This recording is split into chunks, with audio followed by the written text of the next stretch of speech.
স্বাগতম বন্ধুরা, আজকের ভিডিওতে আমরা আলোচনা করব ডেলেক্সি ইলেকট্রিকের একটি বিশেষ কন্ডাক্টর যার মডেল CD C665 নিয়ে।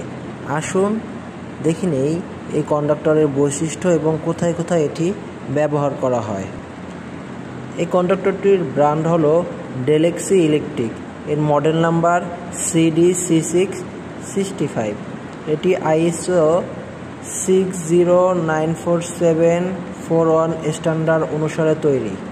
এই কন্ডাক্টরের সর্বোচ্চ ইনসুলেশন ভোল্টেজ UI হলো 690 ভোল্ট এবং এর থার্মাল কারেন্ট হলো 80 এম্পিয়ার। এখন আমরা দেখে নিই কারেন্ট এবং পাওয়ার রেটিং। এটি 220 ভোল্ট কারেন্টে 65 এম্পিয়ার এবং 400 ভোল্টে 65 এম্পিয়ার কারেন্ট নিতে পারে।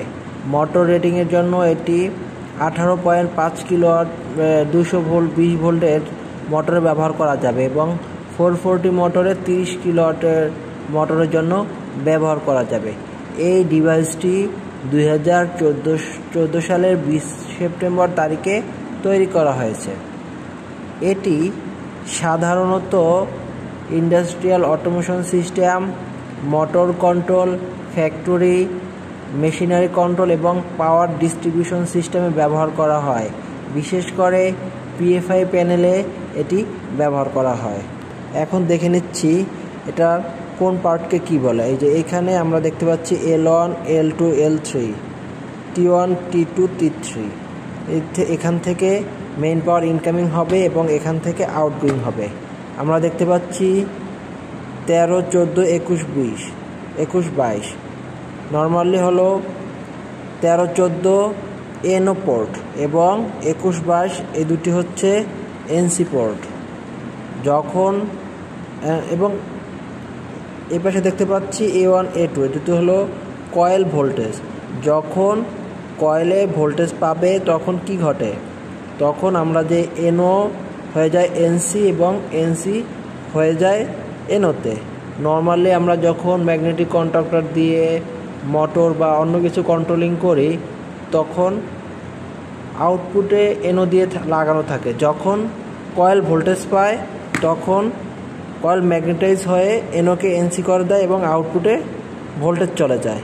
বন্ধুরা, আমরা এটি লাগানোর পূর্বে চেক করে নেব যে এটি ভালো আছে কিনা। চেক করার জন্য কি করতে হবে, যেহেতু কয়েল ভোল্টেজ পাওয়ার আগে NOতে কোনো কানেকশন থাকে না আর NCতে ওরা শর্ট থাকে ভিতরে।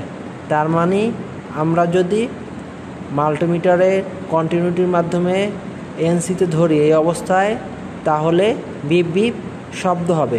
চলো বন্ধুরা, আমরা একটু চেক করে দেখি।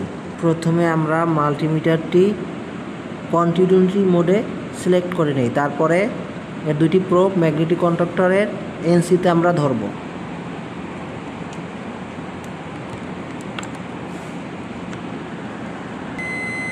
বন্ধুরা, বিপ বিপ শব্দ শোনা যাচ্ছে, তার মানে আমরা ধরে নিতে পারি এটি ম্যাগনেটিক কন্ডাক্টরটি ভালো আছে।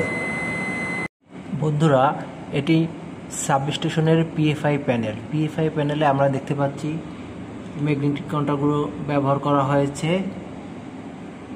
এগুলো অত্যন্ত দীর্ঘস্থায়ীভাবে কাজ করে এবং ভালো সার্ভিস দেয়।